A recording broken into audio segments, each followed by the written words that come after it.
Hello students, the topic of the essay is My Sister.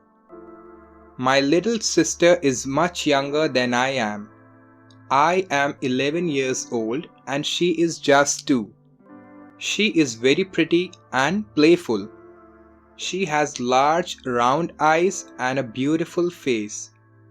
She has just learned to walk and she likes to walk without support. We have to fuss over her to make her eat.